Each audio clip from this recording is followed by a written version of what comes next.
This is Sybert signing into Kane's Wrath on the map Tournament Oasis for Game 1 of the upper bracket final best of 9. In the north, playing the red GDI, this is Lumos. And in the south, playing the cyan black hand, this is Futurama. It's finals time, baby. It is finals day. As in this video, we are going to be going through the upper bracket final, the lower bracket final, and the grand final of the April Strike tournament. Lumos versus Futurama in a best of 9 to kick us off. And as much as GDI versus Blackhand is a classic matchup, well, guess what? Lumos actually is playing random. Didn't actually choose GDI. We just happened to get GDI versus Blackhand, but it just as easily could have been Blackhand versus, Reaper 17 or Zocom, or Blackhand versus Marked of Kane or something. Who knows? But we ended up with the stone cold obvious Blackhand versus GDI, which we've been seeing a lot of in this tournament. Definitely is the resurgence of Blackhand, it seems. At least in these later rounds. I guess earlier on there really wasn't that much Blackhand, but in these last couple of sets, Blackhand has come back in force as a choice by a lot of players. Pitbull going for the scout, going to be seeing that everything is normal. We have standard macro builds from both players. It's a relatively short walk to your natural expansion here on Tournament Oasis. And then, of course, your third base isn't too far away either. It is a little bit further, but it is certainly able to be grabbed and defended. Both players opening up very standard. Both players getting the scout on the other. They are keeping each other honest with these builds, making sure that no funny business is happening. Lumos deploys the refinery at the natural, and Futurama does the same thing. Okay. We are looking very typical. No second refinery first or anything like that from either player. No big power spikes early where you produce a bunch of units and you try and get the kill on your opponent's harvester. They are mirroring each other very nicely here between Blackhand and GDI. War Factory is now up. Pitbull comes in and gets the confirmation of that, kills a buggy and trades his life. A little 1-for-1 there between Lumos and Futurama. Lumos actually going to be packing up his MCV, not going for a second refinery, not going for a command post. Packs up his MCV and is going to be repositioning it a little bit, I assume just kind of on the other side of the field. Oh, didn't even drive that far. He just wants a little bit more build radius on the south side of the field, it looks like. APCs and Pitbulls rolling through the middle of the map. Really just Pitbulls. I thought there was an APC or two. Okay, there is at least now, but it's mostly just Pitbulls rolling through the middle of the map. Lumos finds himself up against Blackhand, and he's like, well, I'm going to go the GDI green zero method of just mass Pitbull, at least for the first minute or so. Rocket buggies, or attack bikes, buggies, and rocket troopers all will be responding to this Pitbull threat. Maybe 3 Pitbulls going down? Yep. 3 Pitbulls go down, trade it back for 1 bike. Second refinery up and running. Nice spacing on those refineries for Lumos. Command post is up for the GDI as well, and there is going to be the airfield. So AP ammo is on the way, and this Confessor Cabal is very close to being able to spot that. Not quite far enough to be able to see it, and also that Confessor Cabal squad is also in the dark. So Lumos doesn't know about that scout, and Futurama hasn't actually seen the aircraft yet. He may be able to guess what a 2-base GDI player is doing, and aircraft would certainly be an obvious choice for any GDI player, but he hasn't gotten the confirmation of that just yet. MCV rolling over to that third base location.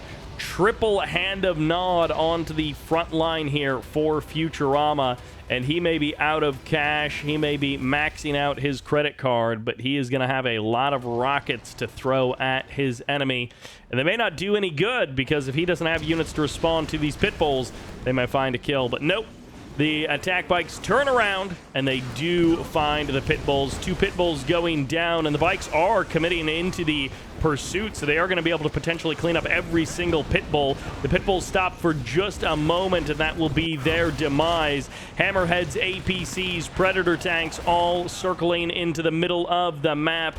AP ammo has finished up, and the Hammerheads going to swing over the base, over the natural expansion of Futurama, and the APCs as well pushing forward. Predator tanks are here, but the bikes are now looping in from the side. Futurama is going to make his stand as he is going to clean up any reinforcements, but the first wave of units have already broken through the defenses. Lumos doesn't want to overstay his welcome, though, and he decides to retreat from the front line. A couple of mines from those APCs just to cause some havoc for Futurama. Futurama cleans up a couple of reinforcing and retreating units. APCs just peppering this army with shot after shot after shot. Lumos moved very quickly over to his 3rd base location, but has yet to actually do anything over there. Meanwhile, Tier 2, Tier 3 are up and running for the Black Hand player. Rifleman just hanging out on top of that Tiberium. Never a great choice for any infantry unit, or almost any infantry unit. And for now, Lumos is going to slow things down. He moved out. He tried to attack at the natural and the main at the same time. The pit bulls got pushed away. The Pred, APC, Hammerhead also got pushed away. And now Futurama, who's been a little bit slower on the map movements with his MCV, is instead going to just play it out on 2 bases for a little while longer, get a multi-MCV, and steal the Tiberium from the middle of the map. 2 harvesters going for that blue Tiberium, covered by these attack bikes and the buggies. No Tibcore missiles just yet from Futurama. Something that we would expect to see with how many bikes he has and how late he has been keeping the bikes in the game.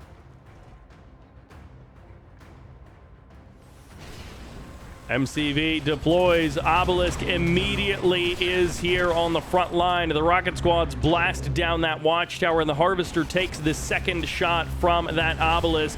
1 harvester down. These rockets are going to be difficult to stop, and the APCs are going to have to come over from the main base.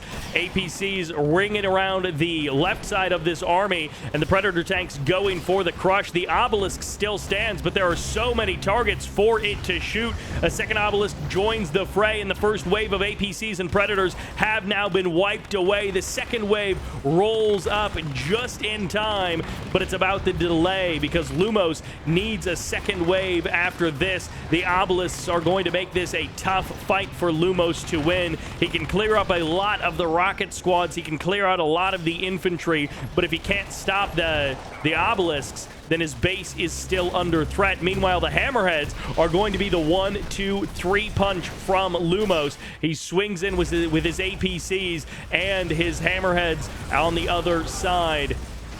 Flame tank comes into the main base of Lumos, burns everything down, and the attack bikes as well. Still no upgrades, but it just doesn't matter as Futurama finds both of the refineries. He finds the harvesters as well. The entire main and natural of Lumos has been destroyed, and the Hammerheads are not in nearly high enough numbers to contest all of this.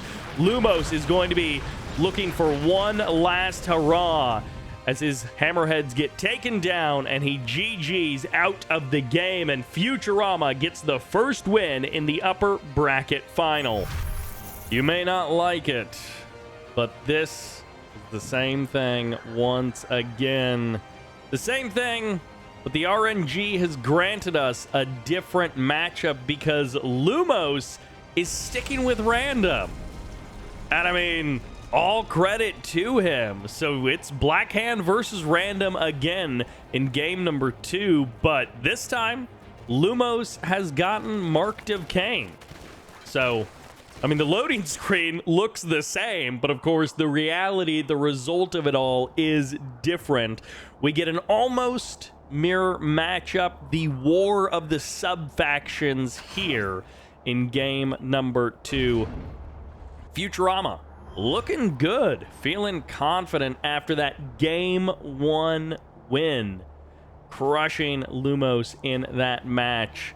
And Lumos, he says, you know what? No, I'm still sticking with random. And I love that. I appreciate Lumos, his commitment to the bit, and the fact that he is going random in a tournament finals. I mean, upper bracket finals versus Futurama. And of course, win or lose, both players get another chance here. One advances on to the grand final, and one has to fight it out in the lower bracket final. Well, that's not what I was expecting to see. Of course, no flame weapons on the side of Marked of Kane, so this Reckoner is loaded up with something else. It is a Tib Trooper and a rocket. Okay, we've seen this a couple of times before. The Tib Troopers, if you don't know, their Tiberium attack does slow down vehicles. So what you can do, and sometimes we actually see this with 2 Reckoners, is you load up rockets and Tib Troopers. The Tib Troopers make the Harvesters move super slowly, and the rockets kill everything. And so when you load up 3 rockets and 1 Tib Trooper and 2 Reckoners, you just plant kind of in the middle of their Tib field, and you can kill all of their Harvesters there. But of course, in this case, it's not quite going to work out as intended. Futurama will get the lockdown on that Reckoner a decent ways away from his Tib field, and the Tib Troopers just don't have the same ability to wipe out a base that the Black Hand do. They do, however, have the same ability to wipe out infantry as the Black Hand do. The Shredder turret, however, is going to make pretty short work of these Tib Troopers, and then the Cabal squad will finish off the rockets. Lumos plays random on the build too. Goes the Reckoner Tib Trooper Rocket Rush, which is not a typical build, not something that we see super often, and MCV Cell with a double War Factory as well. So kill your opponent's Tib Spike, which in this case it might have actually been better to capture his opponent's Tib Spike, but it can be hard to do that with the Engineer, who has snuck away somewhere. Okay, Engineer is heading to the south. Futurama doesn't necessarily realize that it is an MCV cell just yet. I don't think he has eyes on that quite yet, but he probably has suspected that it is something aggressive. And, well, he might be going for his own second refinery, or third refinery, the refinery on the natural after this. And that, oh, the Saboteur ran through the Tiberium, so he took more than half of his health away just from that Tiberium damage. Nope, no refinery at the natural expansion. Futurama knows that the aggression is too much, and he actually went Secret Shrine instead. So he wanted those upgraded Black Hand units, and this MCV has taken a huge amount of damage. Those bikes getting volley after volley on that MCV, and it looks like the Engineer did end up getting killed there in the south. Bikes will be able to find a couple of kills on these Scorpion tanks as well. The combination of buggies and bikes is just too much for these Scorps. The attacks come in, and it looks like the Scorps will be getting chased all the way back to their Harvesters that they're supposed to be defending. The rockets get run over by the buggies, and it's going to be the bikes having their way with these Harvesters. One Harvester down, a second Harvester low on health. The bikes swarming, and they finally get the kill. There's more than 6 bikes that remain, and they could dive on a third Harvester if they so choose. But they will back on off for now. They're going to throw a couple of more rockets at that Conyard. The constant repair is keeping that Conyard from getting too low on health. And fortunately for Futurama, Lumos isn't playing Black Hand, so there's no Black Disciples that might be crossing the map to burn down that Conyard. It's just bikes, it's just buggies, and Lumos' economy has kind of evened up with Futurama. Those harvester kills, that refinery sell-off, were critical damage for Lumos to do to Futurama to even up the game state. And now if he gets the MCV kill, it's like a truly even game state. Maybe even Lumos is ahead, is certainly ahead on the unit count against Futurama, and both players have their war factories, they have their refineries, they have the option to rebuild their MCV if it comes to that. But it is 2 war factories, 2 Tib spikes versus 1 war factory, 1 Tib spike, and 1 barracks on the Futurama side of things. EMP won't help you versus the infantry, and okay, that is a GG, as I have to assume Futurama taps out of that game, and Lumos gets the win in game number 2 to even up the series. He's playing random, but he is no doormat. We've escaped to the wetlands. We've escaped to Tiberium Pantanal for game number 3. Spawning in the north as the Vanilla Nod, playing random. This is Lumos, evening up the score 1-1, showing that he will not just be walked over. And meanwhile, with some good choices, but not quite enough firepower, this is Futurama. Playing Cyan, playing Black Hand, not switching it up to Scrin or anything else. No Traveler, no Vanilla Scrin. He is sticking with Black Hand throughout this tournament series. I would have expected him to maybe switch over to GDI even. But he's playing up against random, and he thinks Black Hand is still his best shot for taking down Lumos. His best chance to put another point on the board. Cabal Squad gets the drop on those militants. Easy kill. 2 bikes. All right, Futurama, how much are you going to commit to this early game aggression? 3 bikes. Still could just be a greed checking force. This is a fairly large map, and the MCV is now packed up and ready to go. So Futurama, he's got himself some additional power plants, but Lumos doesn't. He's keeping just the 1 power plant, so he is in low power mode as his MCV walks its way across the map. Couple of bikes moving out for Lumos. He's going to get a couple of shots on this MCV. Nope, he's going to drive right past the MCV, and he's instead going for the flame tank. He will be spotting the flame tank, and that flame tank, well, it did get spotted, but at least it got the kill on all 4 of those bikes. The Harvester looks quite good on health. He just had an encounter with 4 bikes, and he is not much worse for the wear. And since it is Nod v Blackhand, we could actually have dueling flame tanks, but we won't, at least not just yet. It's going to be Scorpion tanks coming in, a second War Factory as well, and you're going to need a second War Factory because this flame tank has gotten here unopposed. That's a sell-off. That's a GG as Futurama gets a swift victory here on Tiberium Pantanal.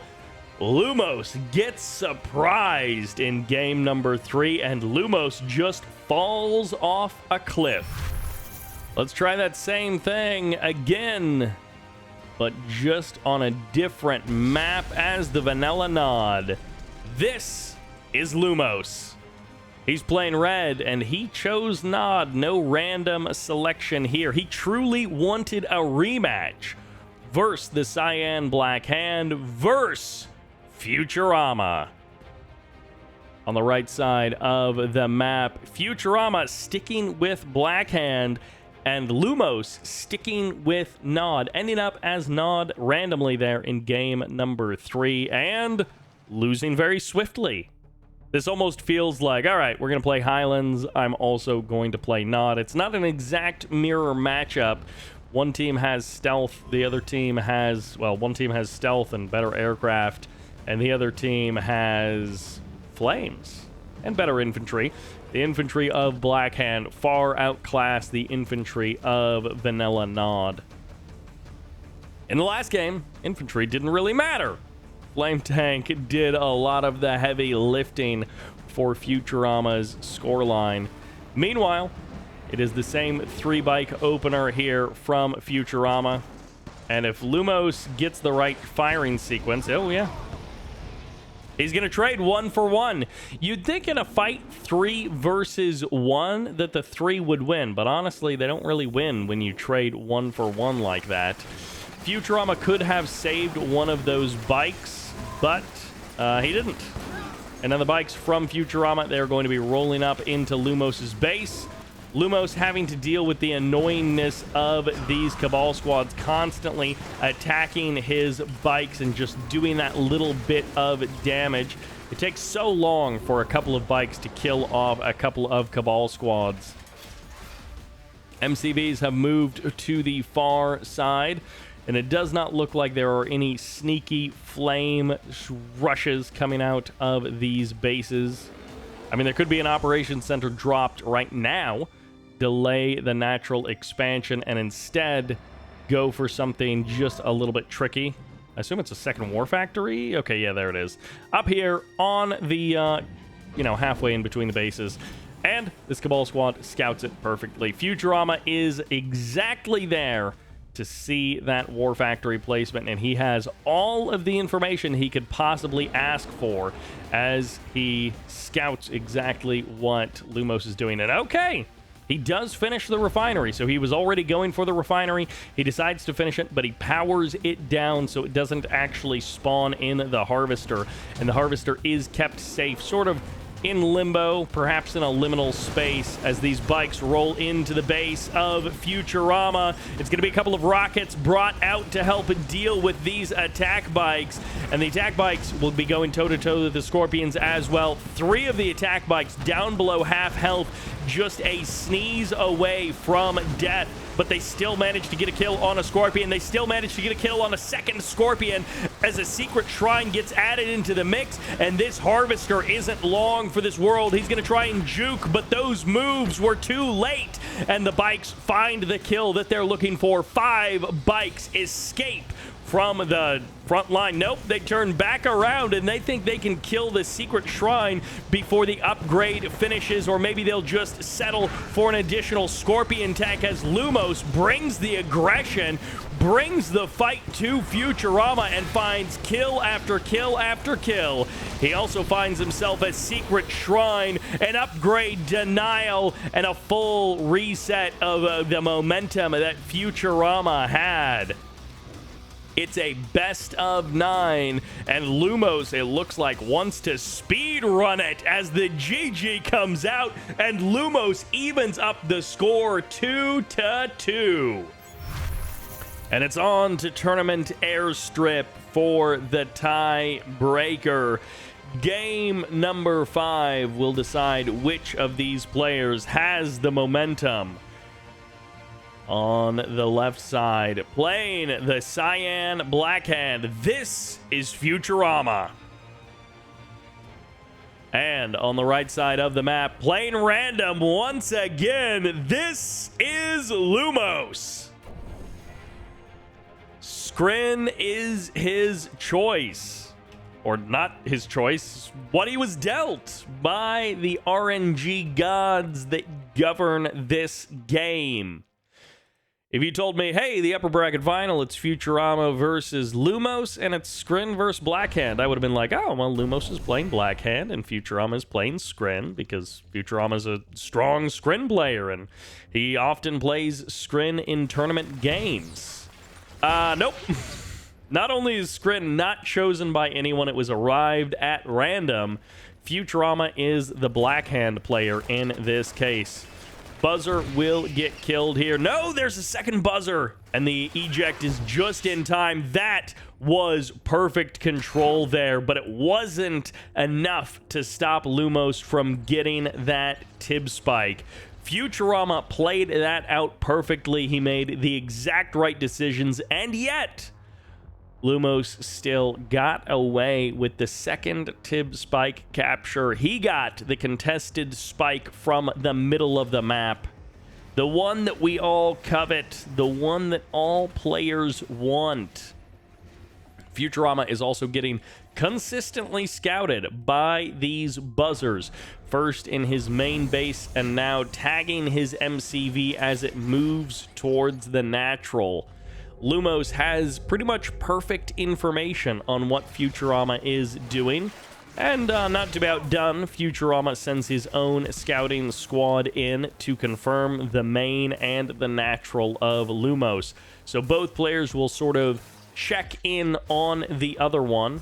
No flame rushes coming your way, Futurama says.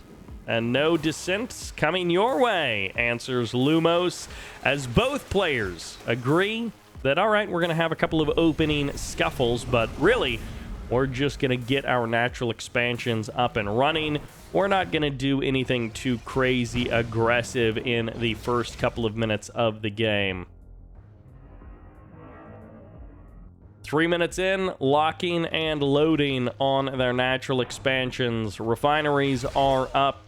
We are primed for our second wave of either production or tech to emerge from either player.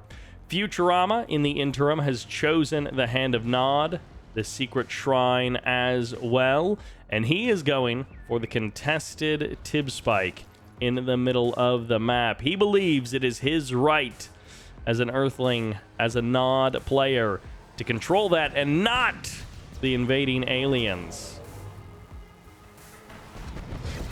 Seeker tanks versus Scorpions in the middle of the map. The Nod player is going to be happy with that exchange pretty much every day of the week. Even though the numbers are 1-to-1, it's not going to be that way in terms of firepower. Rocket squads being included in this attack as well. No, he actually kind of revealed that potentially early. No, it doesn't matter. The engineer will still die. Nicely done there by Lumos. He does reveal that he's got the nerve center. He does reveal that he has started to tech up. But considering all of the scouting information that Futurama had earlier, that is not that big of a surprise. Black Disciples moments too late. If those squads would have had Black Disciples earlier, that engineer may still be alive. Those buzzers might be dead. And Lumos might have a little bit less of momentum in this game. Straight to Tier 3, straight into a second War Factory and an MCV move, as Lumos is changing the pace of the game before our very eyes, but not the pace of the radar jamming missile as it fires off and lags out the game.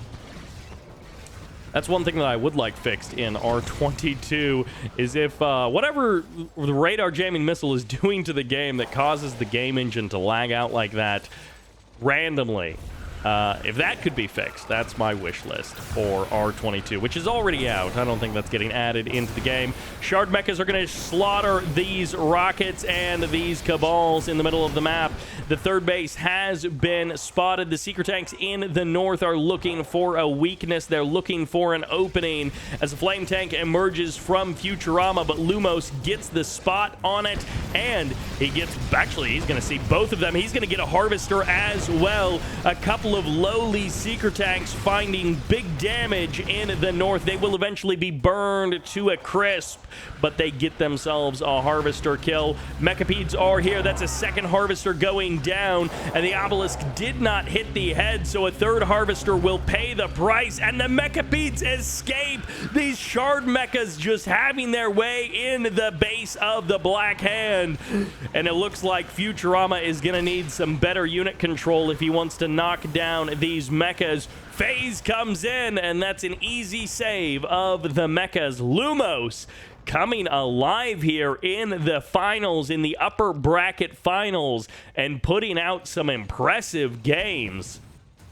Nearly perfect execution. I mean, he's obviously losing units. It's not a perfect game in that sense, but he is catching almost everything that Futurama is trying. He is matching every move of Futurama, and in this case, he's even going to be able to catch both of these flame tanks. They may still get the War Factory. Yes, They do get the War Factory, but for 2-3 flame tanks committing into that attack, plus a catalyst missile, Lumos has done an amazing job of stopping it until this flame tank in the north managed to slip through the armor. This flame tank managed to find the true weakness, and Lumos has completely missed it. He has sent no units to deal with this. He is just letting this happen, and now this flame tank may actually just win the game for Futurama. Futurama is suddenly on defense mode, and as long as he can hold off the attacks that are headed towards him, he is going to have a massive advantage if that tech goes down.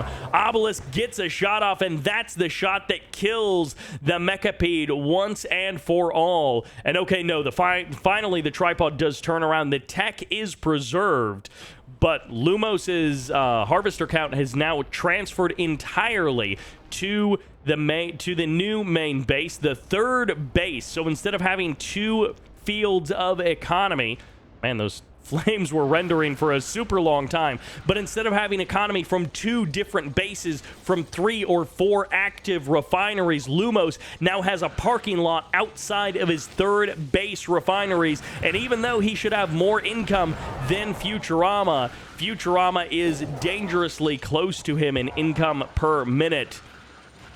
We'll see if Lumos' income drops down as the loss of those refineries starts adding up for the screen player. For now, it is just staying static here at 12k per minute. That's how much you can refine when you've got all of these harvesters waiting outside of those 2 refineries, ready to refine every instant that passes. More Tiberium gets into the screen coffers.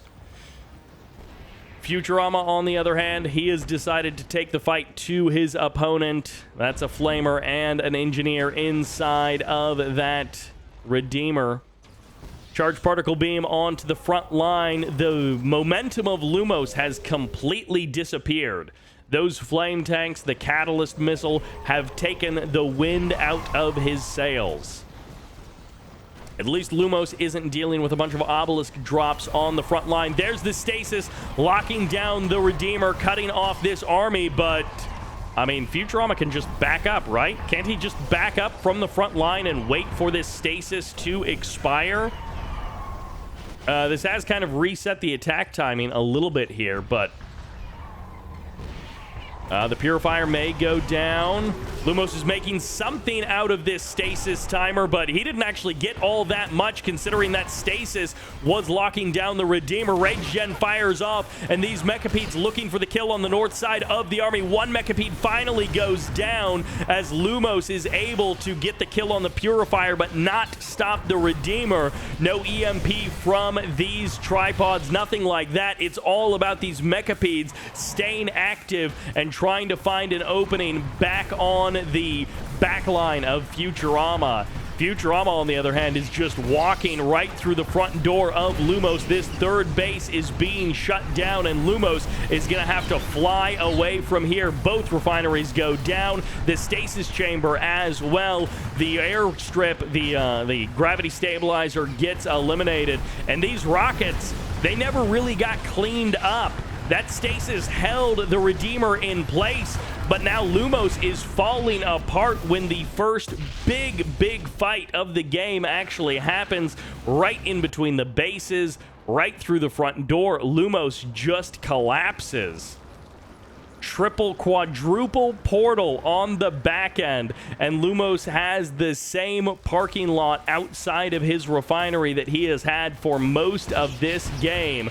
Charged particle beam going to help these Cabal squads deal with the mass number of buzzers. Rage Gen fires off. The Black Disciples helping to clear out the infantry. One tripod falls, and one Devastator warship that has no buildings to shoot at, just infantry to shell.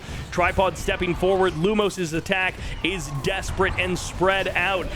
Our units are not in one unified front, but instead attacking in smaller groups. And and the descent's coming in to help clean everything else up. But this is one tripod that could have been sniped by that Redeemer. He could have gotten one more tripod kill, but it is not necessary as Futurama gets the win in game number 3. Lumos taps out after an amazing opening couple of minutes from Lumos.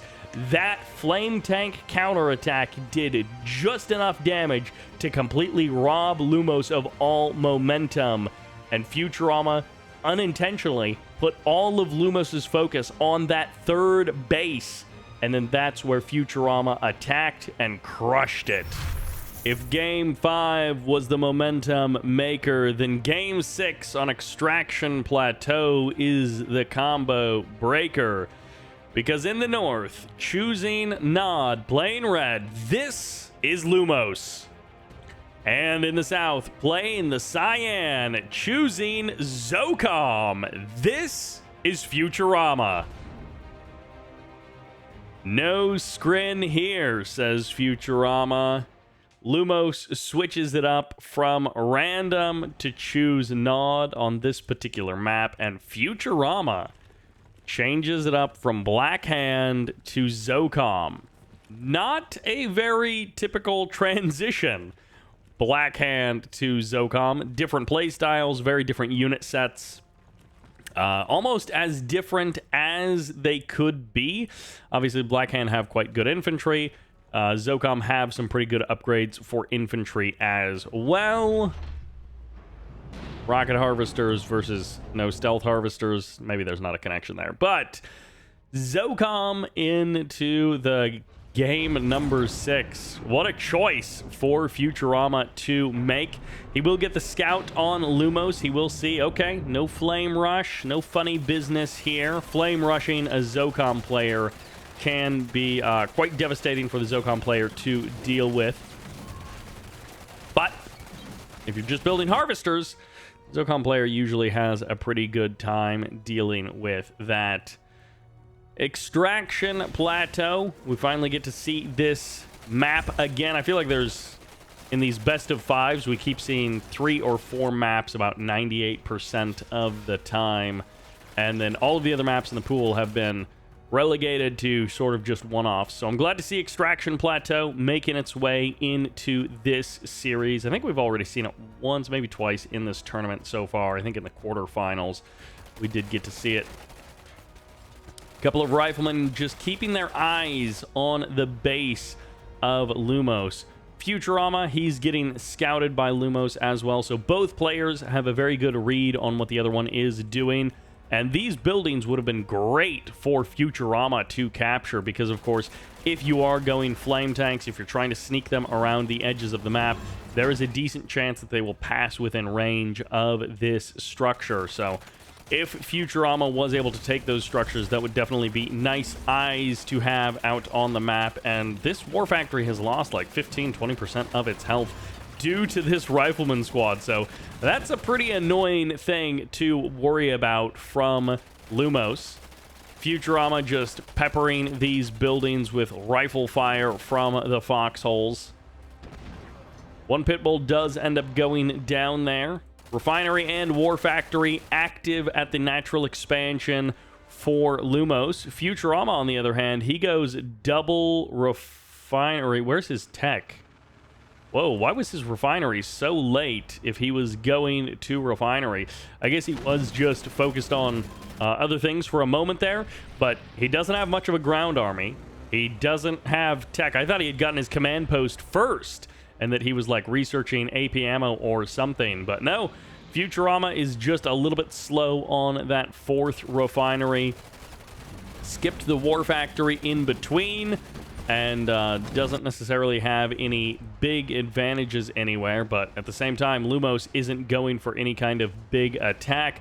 Lumos isn't going for, well, he might be going for a big Scorpion tank attack in a minute, but right now, he's not going for anything out of the ordinary that Futurama would need to react to. However, we do have a barracks production. Futurama has added on a decent amount of rocket squads. He's got reinforcements coming in as well. And Futurama is going to put on some light pressure at the natural expansion. I can't imagine this will go very well unless Futurama has some kind of trick up his sleeve. Rocket's going to be able to fire a couple of volleys at these Scorpion tanks, but for the most part, they just get crushed because this is a ton of Scorpion tanks. I am not sure what Futurama thought was going to happen in this instance. There aren't buggies, so the cleanup on the rocket squads is a little bit slow from Lumos, but obviously he cleans up 99.9% of everything very quickly and efficiently. And I guess Futurama, he's bought some time. He's got his MCV over at his third base location, and he has gotten good eyes on the entire Scorpion tank army of his opponent. Tier 3 is now up for Lumos. Futurama goes for the airfield. We saw the armory as well getting purchased. I think he already has TIB field suits for all of his units. AP ammo has finished up. The tech is coming together for Futurama. It's just maybe not quite at the same rate that we would be expecting. Well, I think that was a Venom that just got deleted from the map. Meanwhile, in the south of Venom, going for the scout. We'll be able to see inside of the base of Futurama. Eventually, the Venom does go down. Mine drop comes in. Infantry will be able to reveal some of these mines. Maybe not all of them, but most of them should be revealed by the infantry. And a refinery gets deployed on the third base of Futurama. So he's going to be able to establish his economy while putting a little bit of pressure on the Lumos side of the map.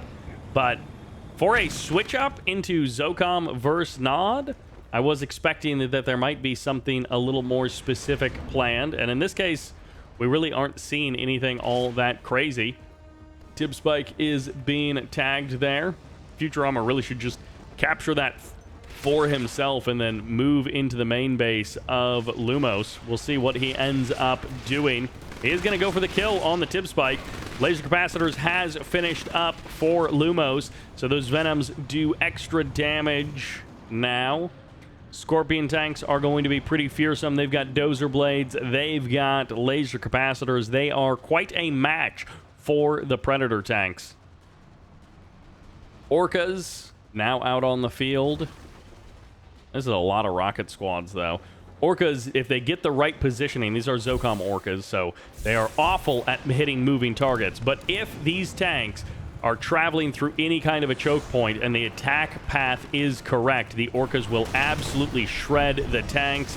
A couple of shots fired off here. 2-3 tanks go down, but 2-3 Orcas go down. No, make that every single Orca.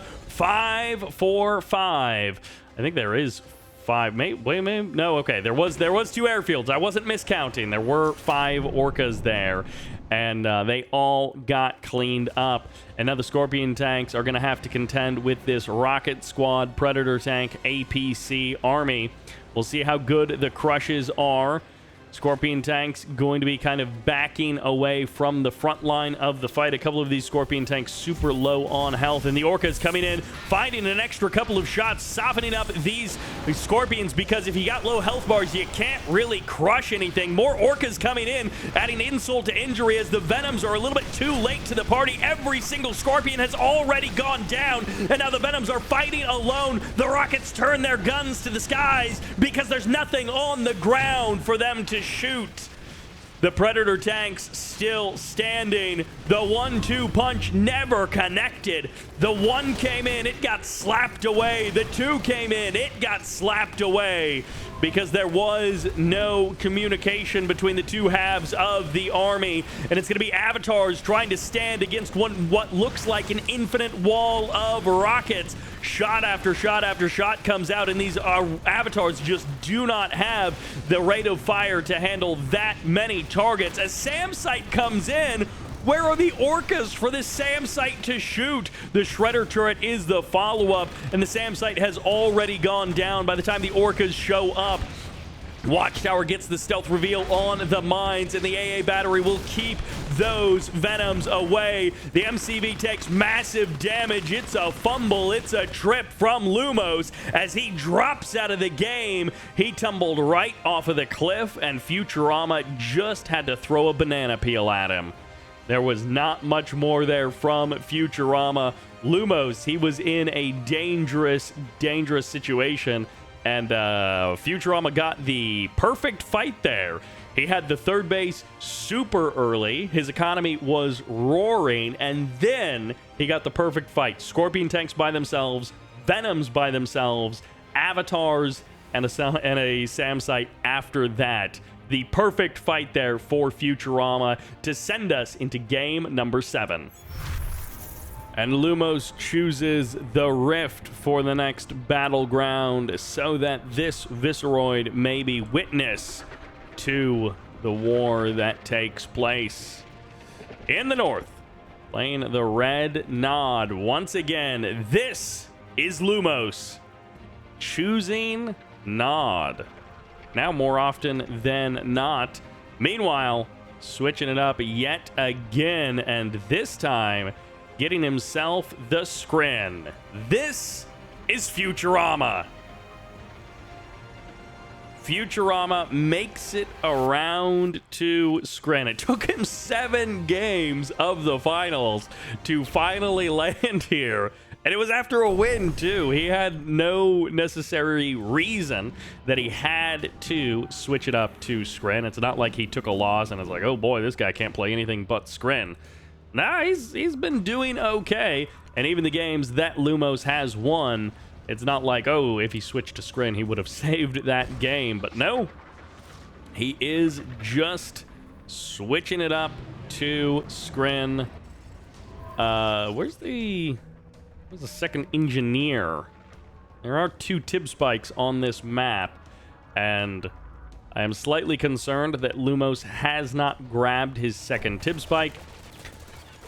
Militants getting the scout on Futurama in the south. Lumos is going to have a pretty good idea of what old Futy Boy is up to. Second confirmation scout coming in as well. There's actually a third militant squad as well. This guy is about as well scouted as you can ask for. Meanwhile, buzzers have been shot up and shut down. There's the hand of Nod, I have to assume, for an engineer. Send him around, grab that Tib spike. Although, if he sends the engineer immediately into the mutant hovel instead of the Tib spike, I would just hand him the trophy right now. I would say Lumos wins. It doesn't even matter. He could lose this game and he would still win the tournament just for having the gumption of going for that mutant hovel when it makes 0 sense and when the far better move in the competitive game is to go for the Tiberium spike. But no, go for that mutant hovel. Now on this map, maybe it was even Futurama himself. No, it was Dimitri sending a number of tanks along this edge. I mean, a number of players have done it, not just Dimitri, but these flame tanks from Nod and Blackhand, you got to be careful about where they end up, where they go. For now, not really seeing too many flame tanks from Lumos. Maybe he's just not feeling like that build would be any good versus Futurama. Futurama would perhaps see it coming and be able to block it every single time. But honestly, sneaking 2 flame tanks, around the 5 or 6 minute mark can be absolutely massive. And in the case of Nod, you may not have Purifying Flame or anything, but you at least can stealth your flame tanks. And it is a bit costly to do that, but a couple of stealth flame tanks sneaking their way down the edge of the map can be absolutely devastating to your opponent. Raider Buggy gonna run away from those Seeker tanks. Futurama goes to the nerve center, gets the portal as well. 5 harvesters on this natural expansion, plus the 2 refineries. He is looking good. He's got the portal in case he wants photon cannons, in case he wants some descents quickly pumped out for defense. But Lumos is not interested in any of those things. He's been building his own economy very solidly back at home. He is 10 grand down in total resources gathered. That is one of the unfortunate things about going up against Skrin, is if you are not on top of the economy, they can very quickly outstrip you with their no Tiberium cap on harvesting rate. And also, I think their harvesters just transition in and out of the refinery a little bit easier, a little bit smoother. I think Master Leaf has talked about that. The harvesters for Skrin end up being just slightly more efficient, and then they don't have any bottlenecks that sometimes will catch and slow down Nod and GDI. The hover mechanic of the harvesters ends up being a bigger advantage than you would necessarily think. You would think the harvesters are all sort of equal, and I think game design-wise, they did intend them to be all equal. But the way that the Skrin harvesters hover ends up being a bit advantageous versus other factions. Well, maybe not. They can't crush, so that goes against them. Futurama, in the meantime, taking that blue Tiberium. He's going to be pressuring with these secret tanks. They do have some upgrades, but this is a lot of Scorpions that they are verse. However, this is 6-7 Storm Riders at least is their number 8 to join the fray. These Storm Riders are going to make short work of those Scorpion tanks if they're allowed to. But of course, we should have the tech up. He actually sells off his operations center. He does not believe in SAM sites. He does not believe that he needs the anti-air. He believes that he needs 3 War Factory production, and that is pretty much it. Was that a mistake from Lumos? Was that a misclick, rather, or was that intentional? That's an MCV cell as well, and that is a 4th War Factory. So Lumos says it is all or nothing. We are just gonna go for it as these Storm Riders assault his natural expansion, break up his frontline defenses, and, well, that's an embarrassing fight for the Seeker tanks. They're like, save me, Buzzer, save me, I need your help. And of course, the Buzzers come in and just slaughter the Black Hand members. More blue Tiberium potentially being stolen here by Futurama. And for now, Futurama, he goes for a 3rd. He goes for a refinery on that 3rd base right from the beginning. So it is a supercharged production queue from Lumos. He sells his MCV. He gets a 4th War Factory for a short time so that he can pump out a massive number of units. And then he sits in his base. He is not ready to move out just yet. And in the meantime, it's just Futurama's game to do whatever he wants with it. I appreciate the Tier 3 upgrades coming in here for Lumos, but I feel like the hour is drawing near. He needs to make something happen, or it is just going to be do or die. Not like this, not like this. As Storm Riders get 3 free kills. Finally, stealth tanks are here now. A 4th Scorpion tank does go down regardless, and perhaps even a 5th might get eliminated. No, just peppering that army with a bit of damage. Raider Buggy's rushing into the 3rd base and then realizing, hey, we don't have any bikes with us. We can't do anything. And the Scorpion tanks are just walking one by one into a wall of lasers. Don't stay here. This is not a Ramada. This is the doom and demise of Lumos.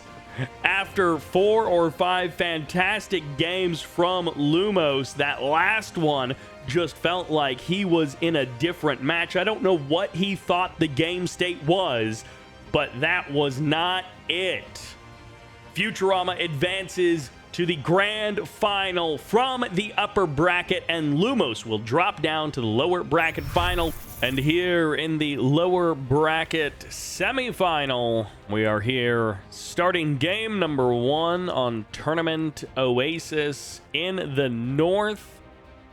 This is the Cyan GDI. This is Shock Trepid. And in the south, playing the purple, playing the Black Hand. This is Dimitri. Fresh off of his win versus Green Zero. Meanwhile, Shock Trepid, in theory, conquered Master Leaf, but there are no replays for that match. So either no one saved any replays for just that series, and yet we have all of these other replays, or I think Master Leaf just yeeted himself right out of the tournament and onto his couch, essentially forfeiting from a couple of matches and giving Shock Trepid a free win in the lower bracket. GDI versus Black Hand. No one playing random here. Just a couple of folks who believe in their skills with these factions. And so far, no tricky flame stuff from our Black Hand player. Shock Trepet, keeping an eye on the southern side of the map. He does have the Pitbull going for the Confirmation Scout. It can be hard to scout Black Hand when they've got those Confessor Cabals. You tend to lose Riflemen to them, but a little Pitbull Scout, the speedy boy to send across the map to get that Confirmation Scout is a good thing to do as the GDI player. And for now, is really just seeing more and more Harvesters from Dimitri.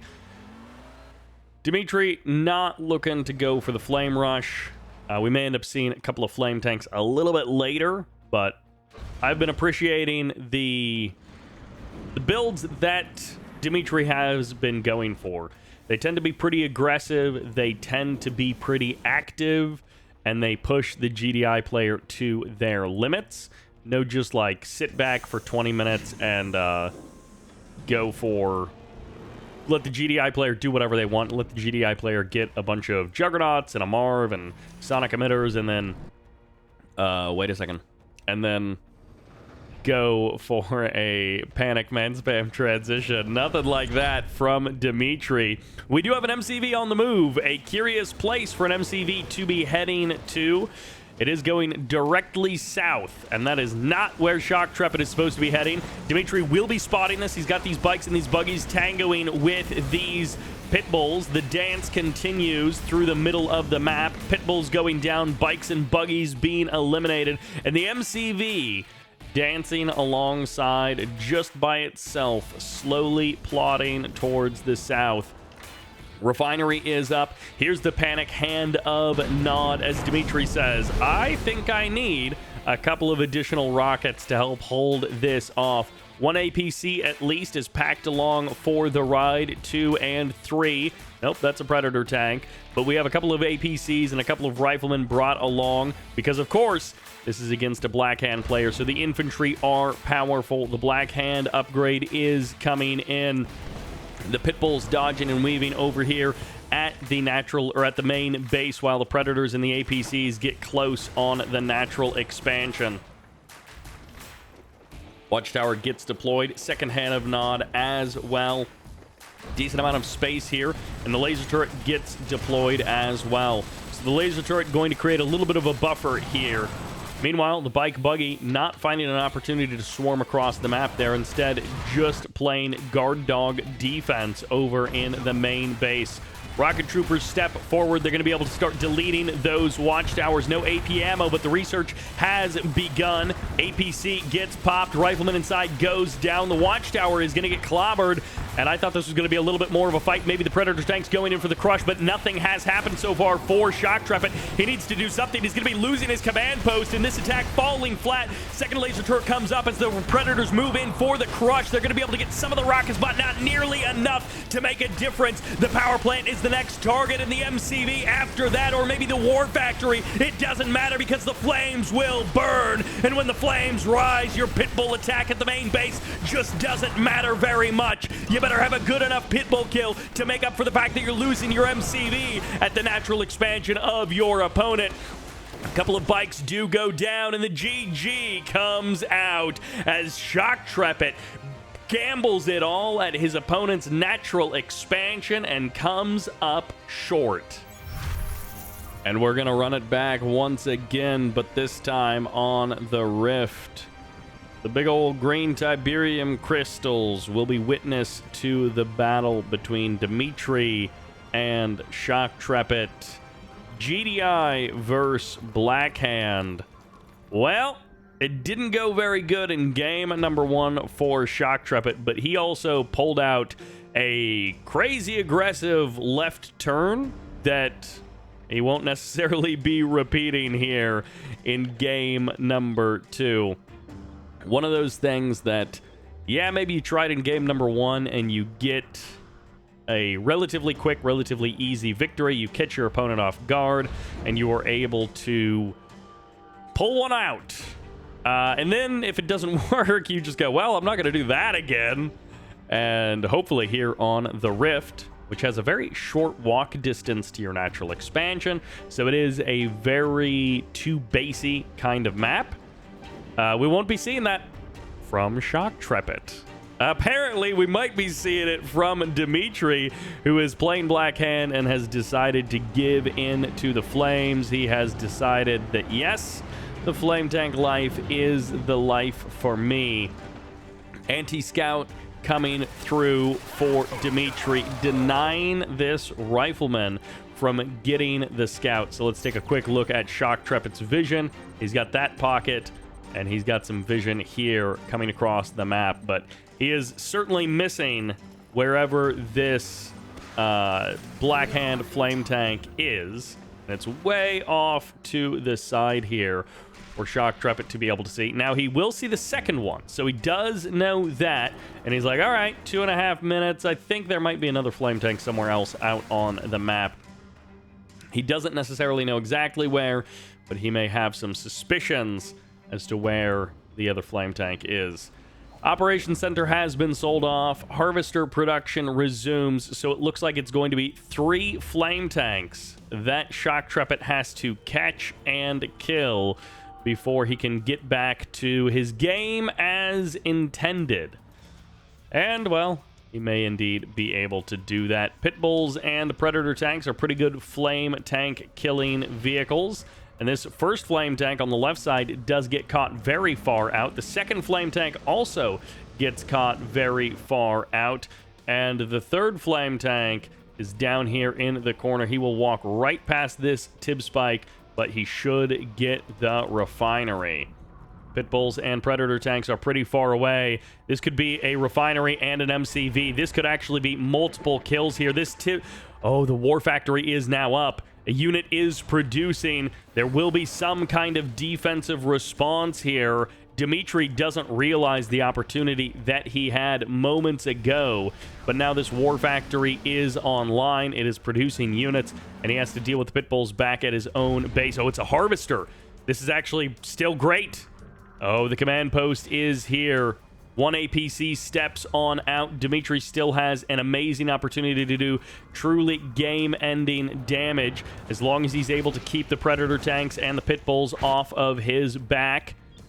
Harvesters lining up. 2 APCs are here. Every moment that goes on, Dimitri's flame tank potentially gets a little bit weaker. Still just waiting. Airfield is up. APC is chasing down this Black Hand squad to deny that tib spike kill. And a Hammerhead is now out. So the Predator tank, the APC, and the Hammerhead will be able to deal with this flame tank. And finally, the flame tank reveal will be coming in. Nope, still not. He still hasn't revealed it. Black Hand Squad almost going to get that tib spike, and the refinery will go down. The MCV has made its turn towards the north. The command post has already finished upgrading AP ammo. So Dimitri lost out a bit of a timing window here to do some really massive damage, but he'll still get some big infrastructure resets here. The refinery, the upgraded power plant, the command post all going down, forcing a new third refinery to emerge here. And actually, no, a couple of Black Hand members did remain here, so that tib spike will be eliminated. This other flame tank does get close to the base, but not close enough that these Hammerheads won't be able to deal with it. Unfortunately for Dimitri, he wasn't able to bring it home with a smashing fiery success with these flame tanks. He got close, but he wasn't quite able to do it. Third flame tank does get spotted going into the corner of the map, and the AP ammo makes it so much easier for these Hammerheads to deal with flame tanks. The Hammerheads really are such a good flame tank response unit. Orcas are also pretty good, but, you know, not having to return to base and having that AP ammo upgrade makes a big difference. Rockets will be the choice for Dimitri. Shock Trepet gets shoved away by these forces. Samsite going to be called in here, and wow, Dimitri just walked right into that one. Didn't actually take really any damage, despite all the somersaulting that happened. He didn't really take any damage, and The SAM turret, well, it took a little bit of damage, but I guess it is worth keeping around. Hammerhead's moving back in. Quad turret upgrade has been finished. Shock Trepid a bit low on cash. Dimitri catching up in the total resources gathered, having killed off that refinery, even though Dimitri had a very slow start to the game in terms of his economy. He has caught up because of the tech reset, because of the refinery kill.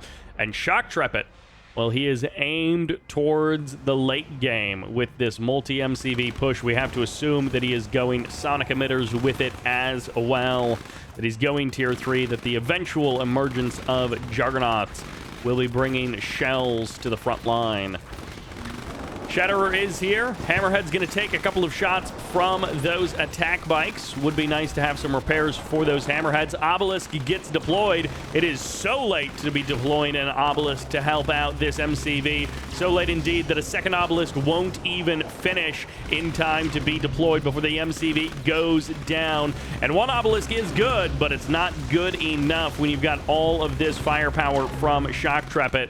Although I guess he doesn't want to stick around. And oh no, he pulled the Hammerheads all the way back. I thought the Hammerheads were going to help finish off that Obelisk, but nope, he decides to cut his losses, leave the Obelisk still standing. He could have gotten the kill if he wanted, but he just backs up. Engineering facility online. MCV moved out.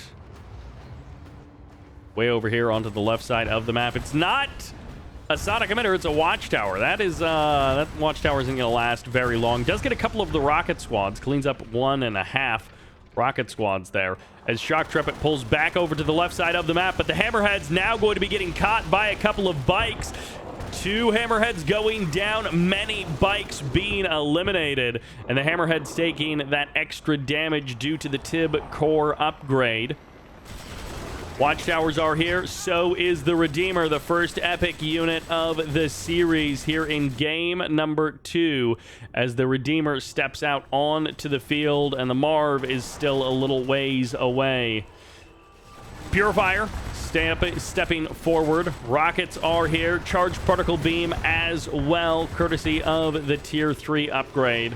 Orca Strike comes in, tags the MCV. Rocket stepping forward. Marv out on the map, but it's a little bit further south. It's not right here on top of the MCV.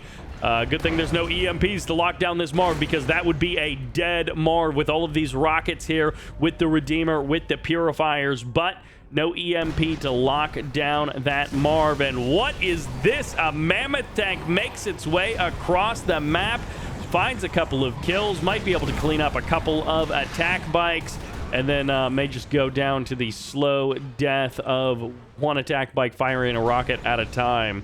Although, did that attack bike even get a rocket off? Maybe he can just kill infinite attack bikes because he attacks faster than them. Second Mammoth tank rolls up.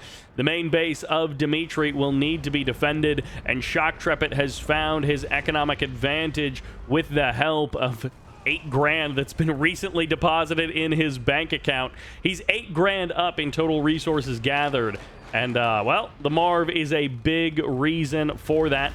Flame tank gets spotted, flame tank gets destroyed here on the left side of the map. Hammerhead's retreating away from the infantry, trying desperately not to get caught. A couple of APCs plus a Marv over here on the left side. Shock Trepid has found a much more secure foothold for the late game than that game number 1 attempt at a base push. Obelisk is going to start popping these APCs, lining up the shots. Rockets clean up an additional APC, but the Marv is now here. And I mean, honestly, the Marv could earn its own value just by reducing the amount of Tiberium that Dimitri has available to harvest. So in some sense, the Marv could go down and still accomplish a mission here. Purifier getting targeted, and Mammoth tank backs off. I mean, the Hammerheads are unopposed still. That was an Obelisk, not an AA battery or anything. As second Mammoth tank showing up, couple of Mantises, couple of bikes, maybe some rocket squads as well. Eventually, these Hammerheads are going to have to get on out of there, and the Mammoth's backing up as well. Shocktrepet probably could have played that one a little bit more aggressive and found some more value, but he's going to be backing off on both the right side and the left side of the map. The flame tank does go down. The Orca Strike finds its mark. Redeemer stomping its way forward. That is a Flame Engineer Redeemer, and imagine if this Flame Tank had Purifying Flame. The Rage Gen fires off, the Refinery survives, and this Flame Tank can't choose what target it wants, so it will find nothing. As the power plant survives, so does the Refinery. The side armor on that Marv aiding the Redeemer in blasting it down. Sniper teams get called in. They're going to help thin out the herd, but perhaps the damage has already been done. And that's going to be the Shockwave Artillery. Is the RNG good enough? It catches the Redeemer. It slows down the infantry as well. Hammerhead's coming in from the side, and that is Mass Grenadier as well. More Grenadiers than we have ever seen before in Kane's Wrath. And the infinite assault of EMP and grenades on the Redeemer. The Marv goes down, but so does the Redeemer. Sniper teams clear the ground as Shocktrepet brings a disassembled Juggernaut to the front line. Grenadier squads making a fearsome appearance. Fortunately, they do not explode and do friendly fire on death, as the old Grenadiers do. Advanced infantry tactics that we rarely get to see here in Kane's Wrath from a vanilla GDI player. Zone troopers, although it was the drop squad that got called in. Sniper teams, grenadiers. I mean, the commando is what's missing here from the GDI arsenal, as Shocktrepet keeps control of 3 Tiberium fields and puts the pressure on Dimitri. 4th Tiberium field, a bit further away, a bit more of an awkward one to take, but if you're playing GDI, that is why you have a Marv. Orca Strike coming in. We'll get the reveal on the engineering facility as well, so the Orca Strike will be able to spot that Redeemer engineering facility has been rebuilt. Orca Strike tags a Harvester, just a little bit of damage there. Completely misses the Refinery. Round 2. We've tried it once in the past. We're going to try it again now. Couple of Mammoths, a Juggernaut, couple of Rockets, Hammerheads, all here to deal with the original main base of Dimitri. Shocktrepet up 30k in total resources gathered over the course of this game. Hammerhead's now going to be moving in. One SAM site is here. Charged particle beam shredder turrets are also here. Bike's going to be moving in, and the Hammerheads may be shortly dealt with, but what about the APCs? What about the Mammoths? What about the Juggernaut that Shocktrepet has? And is that a Marv that is queuing up behind it? It looks like the answer is yes, crushing some bikes as these Hammerheads chase down these flame tanks. The attack may be stopped at the main base, but the pressure is not off of Dimitri, and he has not been able to find any critical damage with his flame units.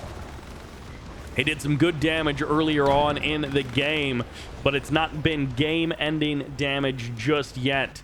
Although Dimitri was able to completely harvest all 3 of his fields, so he's also quite stable in terms of economy, production, and tech. He hasn't had any big losses. He's been able to hold on to this main base location, which gives him that extra anchor and buffer.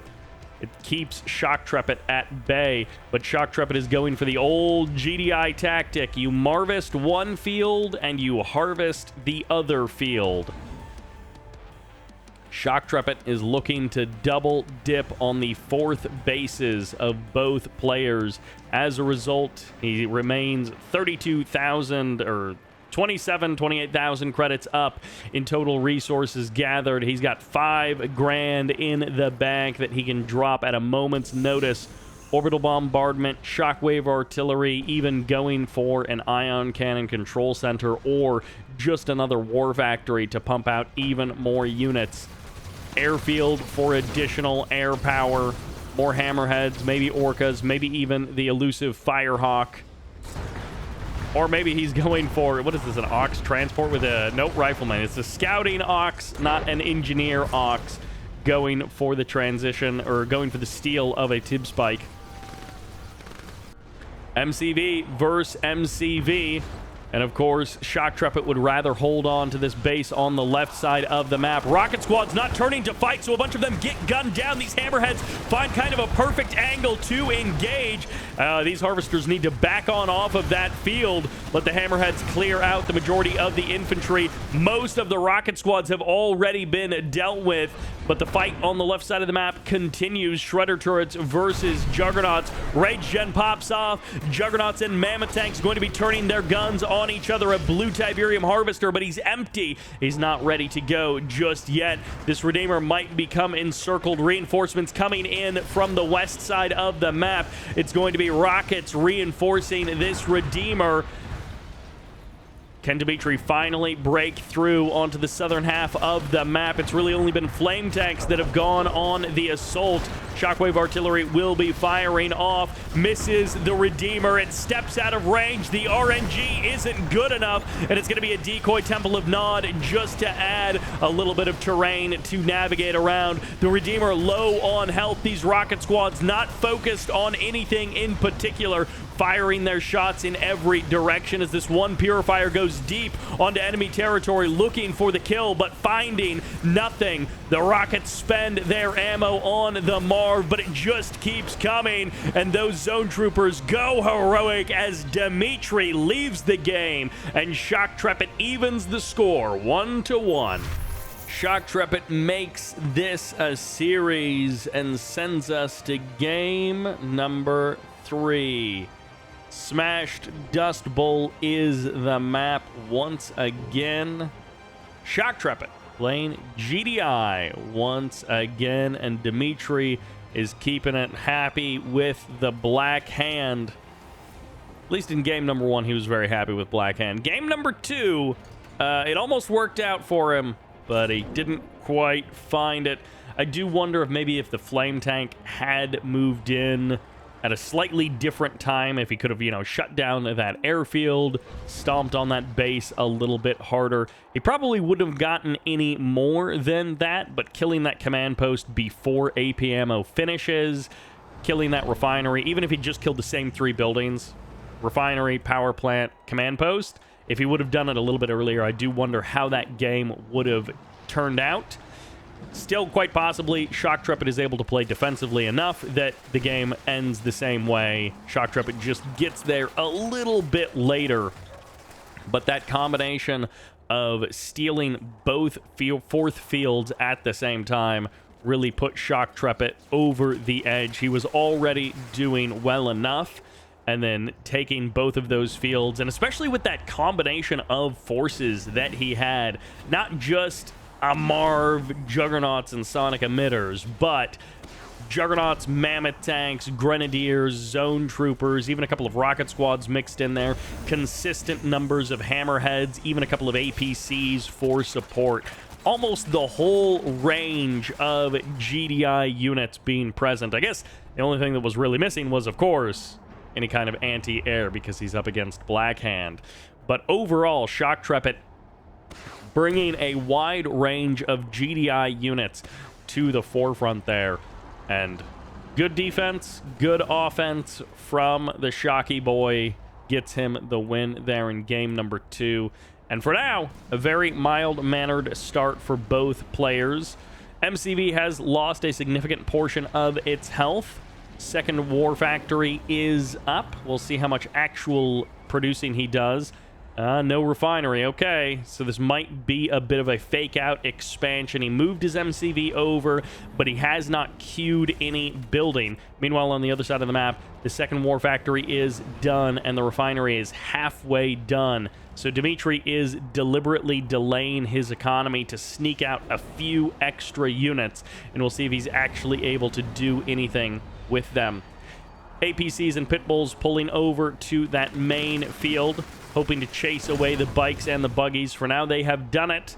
War Factory first means that the refinery is delayed for Shock Trumpet. And fortunately for him, that means the bikes and the buggies don't really find any units over there when they first were arriving at the base. They went to the main base, and they found some units there, and if they had gone over to the natural, there wouldn't have been anything for them to shoot regardless. Shock Trumpet also manages to sneak one of the contested Tiberium spikes. He grabs that one out of the middle of the map. He manages to claim it for himself. And the APC Pitbull in the middle. Oh, Bike Buggy snags a Harvester kill as Dimitri shuts down the Blue Tiberium Harvester from Shock Trumpet. One of the dangers of trying to go for that Blue Tiberium early is, well, number one, it's just not particularly efficient. And number two, if you don't have good control of the middle of the map, you may find yourself with a dead Harvester before it's been able to do anything. Shock Trumpet is going to go for the same play again. His Harvester is now in the middle of the map, grabbing that Blue Tiberium as the bikes and the buggies dance back and forth with these APCs and these Pitbulls. Eventually, the Bike Buggy will win that fight, but perhaps he has bought enough time for that Harvester to escape. Reinforcements coming in from both sides, but of course it's so much faster for the Bike Buggy reinforcements to come in. They're gonna have to dive pretty hard if they want to get the kill on that Harvester, and for now they just aren't going for it. Mines do get deployed, mines do get cleaned up. Not a single mine explodes on units, at least just yet. And the Harvester does make it all the way back home. Decoy Army is here. The pressure has kept up. That Harvester is still loaded with Blue Tiberium. He's finally taking the shots. Patience is a virtue, it seems, and perhaps it will pay off here for Dimitri. But no, he backs on off. He doesn't dive for either Harvester, and instead he lives to fight another day. He probably could have gotten one of those Harvesters, whichever one he chose to commit in on, but he gets neither, just trades forces back and forth, gets a little bit of damage onto the Harvesters, and then goes for his own tech. The tier 3 is up. He's got himself the option of going for flame tanks as well. We'll see if any Black Hand flame tanks emerge. Maybe he goes Secret Shrine, gets himself the Black Disciple upgrade as well. But for now, Tib Core missiles or Charged Particle Beams is on the way. Decoy Army expires there. So fresh Decoy Army may be spawned in at any moment's notice. Flame Tank is out. The Tib Spike is the early warning system for Shock Trumpet. He knows that the Flame Tank is a threat, and if there's one on the right side, that means there might be one on the left side as well. A Harvester for a Harvester. Shock Trumpet lost a Blue Tiberium Harvester earlier, and he gets 2 back against Dimitri there in the middle of the map. Flame Tank has been spotted a couple of times here on the right side of the map. Pitbulls and APC is going to be able to respond over there, but they may be leaving their natural expansion a little bit exposed. A couple of bikes coming in. Fortunately, it's not very many. They cannot quickly knock down those Harvesters, but the refinery does go down. The Flame Tank finds an entrance and gets inside. Catalyst Missile as well forces the sell-off of the refinery. That is a complete reset of the tech, and those were decoy units regardless, so an easy find there for Dimitri, as he doesn't even have to expend units for that. Well, there goes the economy, and I wonder where the economy graph actually ended. Yeah, so for Shock Trumpet, all the way up there, and then it was about to just flatline from that point forward. An incredible 1-2-3 punch there from Dimitri to finish out the game.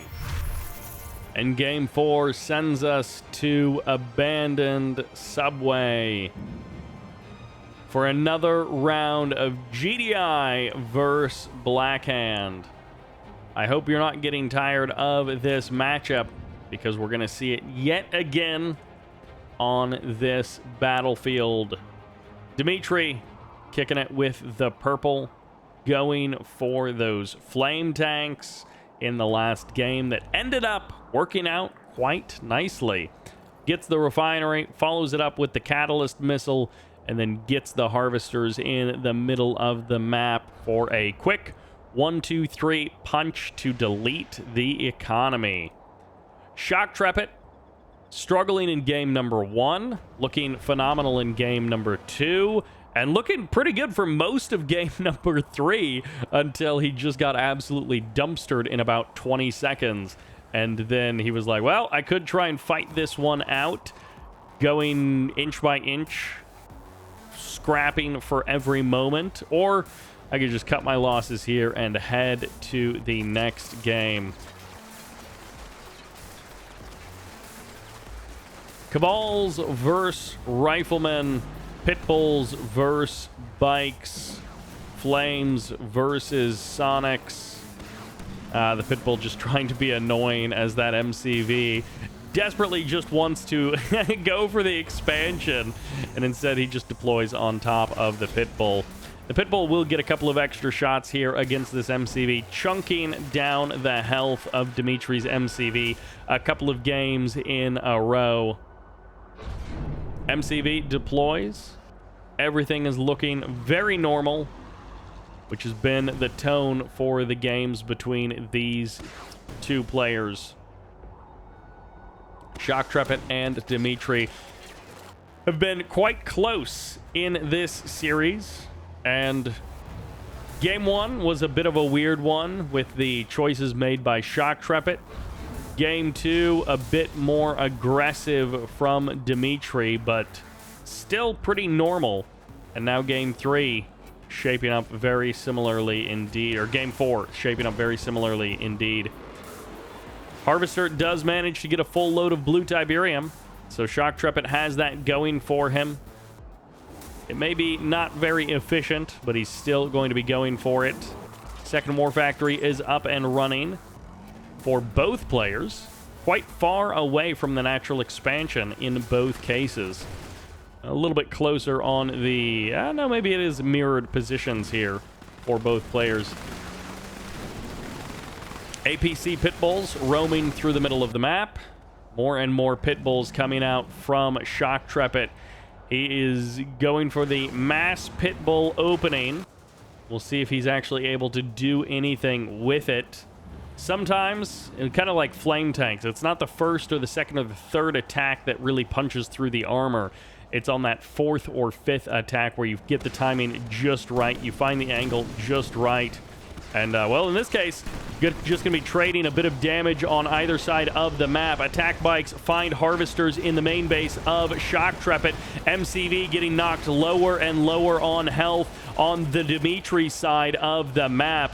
And there is basically nothing at home to defend because both players are attacking.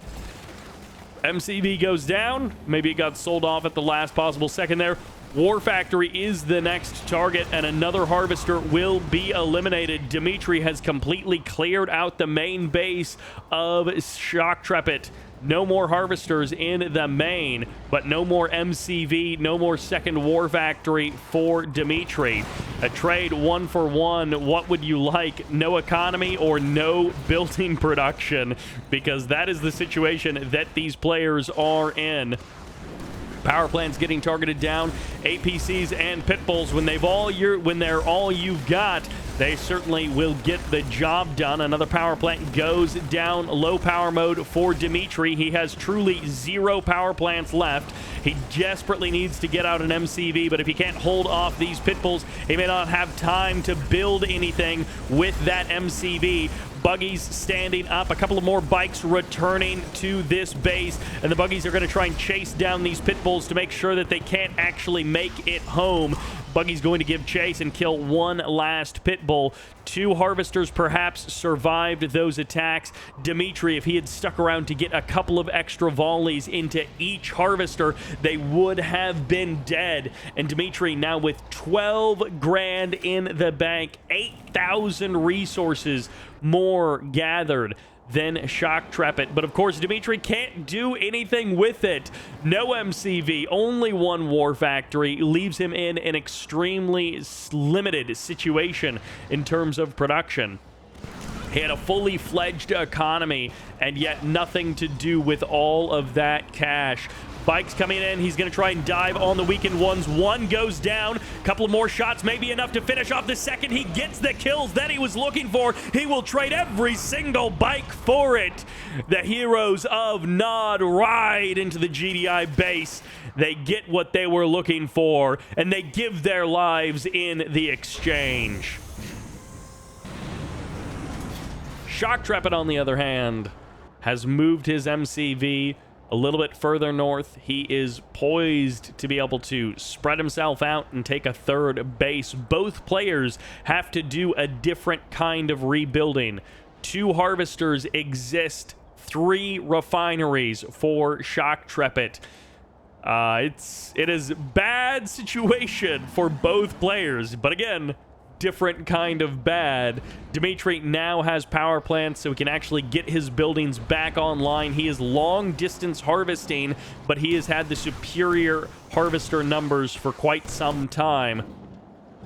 At one time, probably 3 or 4 times as many harvesters as his opponent, as Shock Trepid dropped down to his lowest count.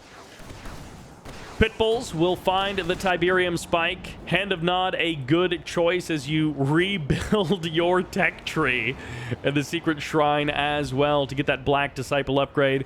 Couple of additional power plants to keep the lights on as the MCV will eventually move towards that natural expansion. And yeah, a second Hand of Nod, not a bad idea either.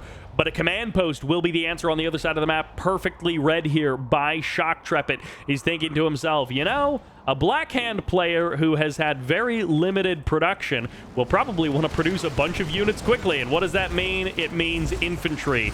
So sniper teams, AP ammo, riflemen, hammerheads, APCs, all excellent choices for Shock Trepid. That was a lot of Pitbulls to trade for just 1 harvester, especially if the middle of the map is given under the control of Dimitri, and he can now harvest freely from that blue Tiberium. That's a lot of your active army that got just traded away for 1 harvester kill. Mine deployment from the APC. I love that move by Shock Trepid, trying to get extra value from these units as much as possible, and the mines only slow down the bikes for a mere moment. The dive doesn't come through. No kill on the harvester. The bikes turn around, pushing the Predator tanks and the APCs back. A couple of rocket squads are headed to the north side of the map. Dimitri swarming all over the map, but he hasn't gotten the kill on that harvester. Fortunately for Shock Trepid, he does have a little bit of that economy still ranging at home, and it's so funny to watch these units because, of course, they aren't Black Hand native.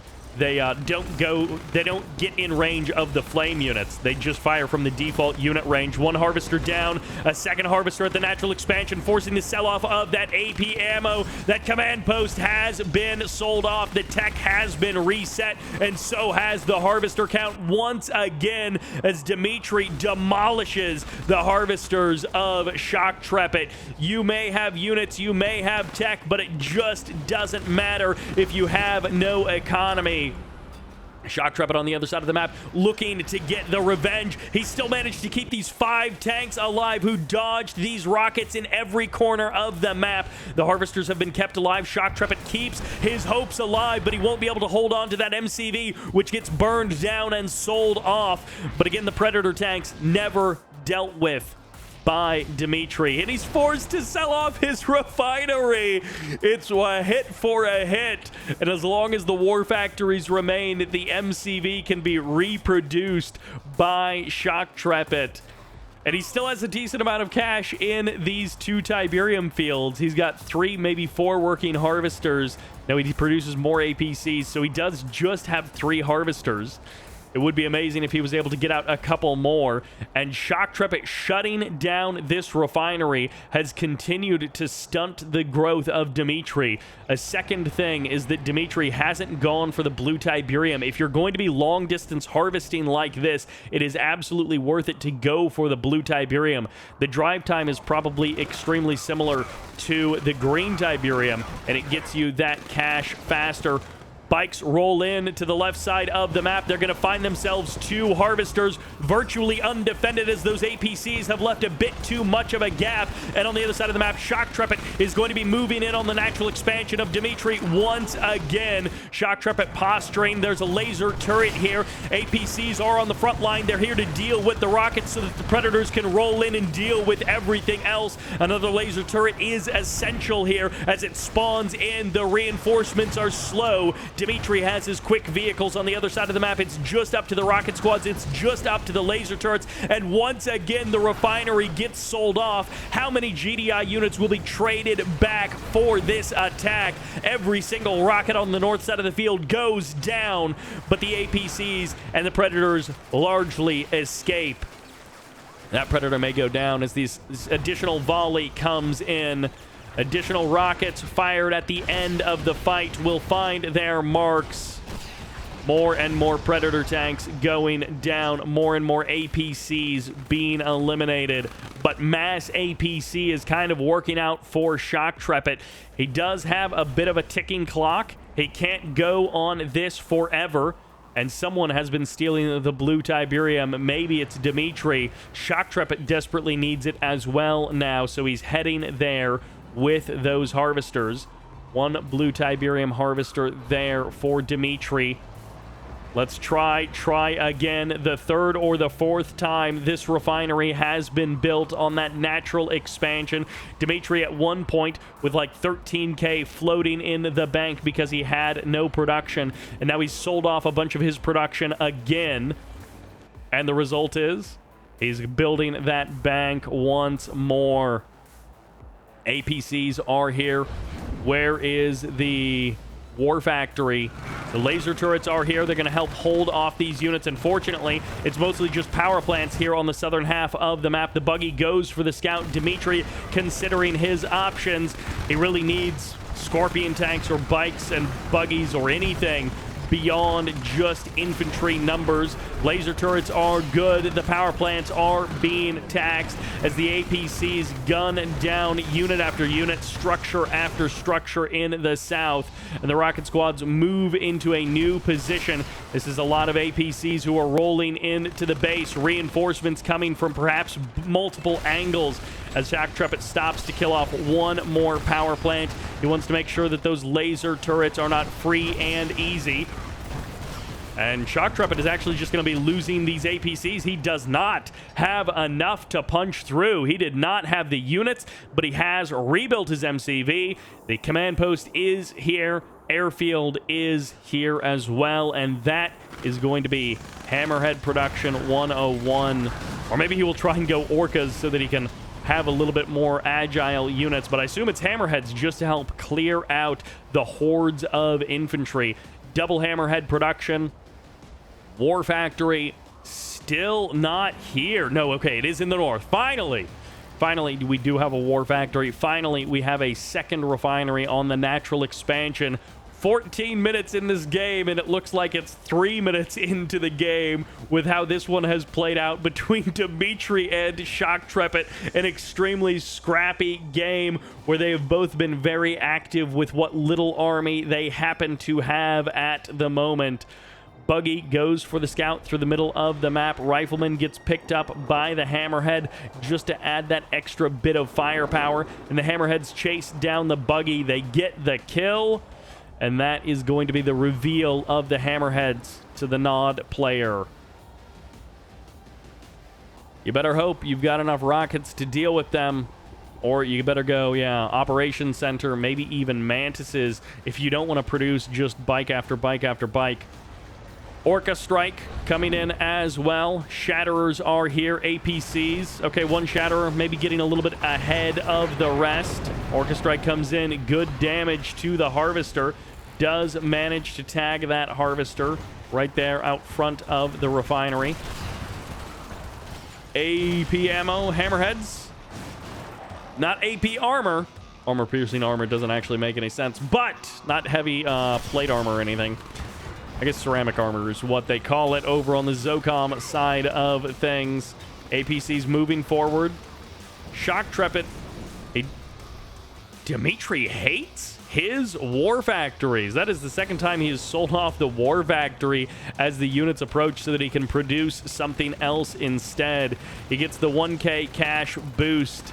And after 15 minutes, both of these players are neck and neck on economy. Literally just 400 credits separate them in total resources gathered. 117,000 for both of them.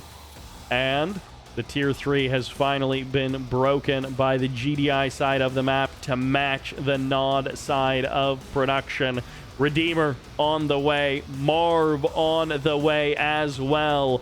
And Dimitri versus Shock Trepid is turning into a scrappy back-and-forth series with scrappy back-and-forth matches every game.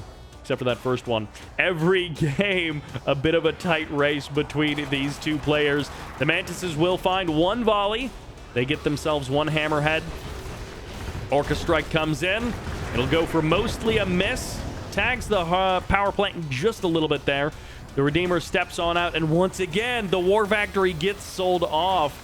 Dimitri does not believe in the power of vehicles here on Abandoned Subway versus GDI.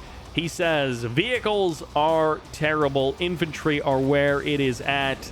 I'd love to see him even get Purifying Flame just to cement the power of his infantry.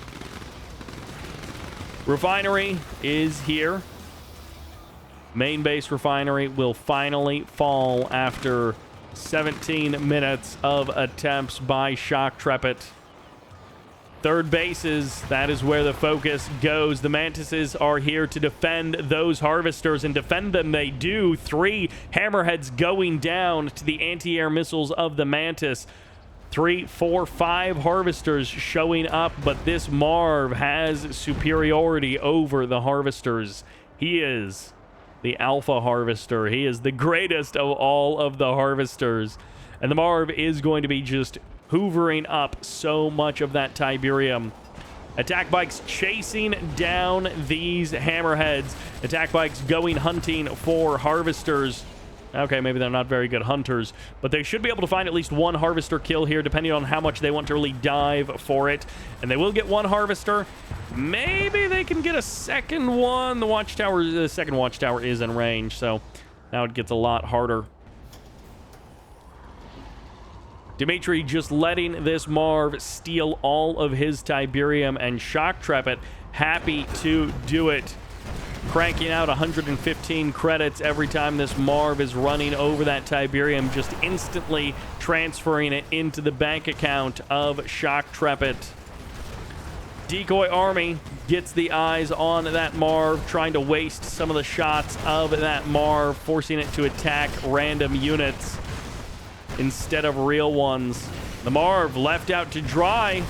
The damage over time adds up. The rockets get the kill, and the Redeemer still stands. That Marv has paid for itself in terms of harvesting, but where are the sniper teams? Where are the, even Grenadiers? Where are the riflemen? Where are everything? It's just APCs right now, so we'll see how the Rage Gen from the Redeemer is able to impact this army. Rocket squads helping to clear out that garrisonable structure. First APC goes down, second, third APCs go down, shaving down those APC numbers right from the beginning. Shockwave artillery is going to be firing off. Could be some big damage onto the infantry. The split is good. Most of the infantry avoid the damage, but they get pushed into the waiting guns of the APCs, and this is going to be forcing the fight from Dimitri. No watchtowers coming in from Shock Trepid to assist in this attack, and the Redeemer says, I'm out of here. You guys fight this one out on your own. The refinery falls. The APCs on the north side of the army fall, but the mammoth tanks on the south side stand strong. Shock Trepid looking to stop this army, and he has at least slowed it down, but it has cost him greatly. Grenadiers step out onto the field, and they're going to help clear up that army. Mammoth tanks chasing deep onto enemy territory, leaving those rocket squads to be dealt with by other units while they chase a Marv halfway across the map, while they look for harvester kills, and their rail guns freshly minted on their tanks now allow them to blast through these Nod units so much faster. The crush comes through. Every harvester but one goes down. The one harvester that was pulled off the line and kept safe by Dimitri. The mammoth tanks retreating into the corner. They need another couple of volleys to finish off these refineries, but they're not going for it. They're just trying to draw the army deep into the corner as the Juggernaut husks get cleaned up. The heroic rockets run for the hills to escape the mighty, powerful rounds of the Juggernaut. Waste as much time as you can seems to be the mantra of Dimitri. Rage Gen fires off to cancel any additional orders from that Mammoth tank, and the Mammoth finally gets eliminated. Marv 2.0. The first one bought some time and stole some money from Dimitri, but all of that is gone now. Shock Trepid up 30,000 total resources gathered, more than his opponent. Sniper team's going to be backing off.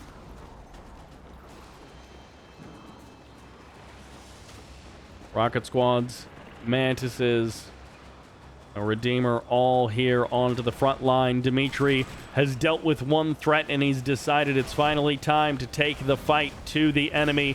Shock Trepid will pay for what he has done, and it's sort of the same thing again. Sniper teams revealing themselves to this decoy army, and the Marv has emerged just in time. Doesn't actually have any units inside of it. Sniper team inside of the Marv might be sick in this moment, but the Zone Trooper gets inside of it. Rage Gen will fire off, and this Marv is just driving forward into the rockets.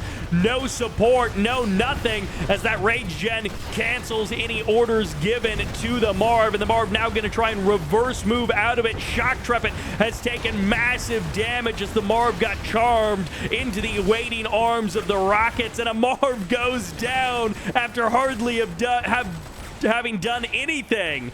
Another couple of Harvesters going down. Dimitri's kill count on Harvesters this game is truly legendary as the GG comes out. Shock Trepid taps out, and Dimitri goes up 3-1 in this best of 7. The map pool is feeling very small as we return to Twilight City for game number 5. Dimitri and Shock Trepid still fighting it out for supremacy between GDI and Blackhand. Dimitri with some impressive victories throughout this tournament. He has been putting up great game after great game. His performance has not been lacking. Shock Trepid has also been putting up an impressive fight, but he hasn't been coming through with those wins. At least not every time. Shock Trepid still putting up a good show as GDI, not able to curb the tide of the Blackhand Swarm in that last game. That Marv getting Rage Gen and just driving forward into the rockets. Obviously, that's not what Shock Trepid intended for that Marv, but that Rage Gen timing was perfect, and the Marv just kept driving forward. And then by the time Shock Trepid could actually give orders to it again, the damage had been done. He tried to reverse move out of the situation, and he found himself with a dead Marv moments after it had been finished constructing.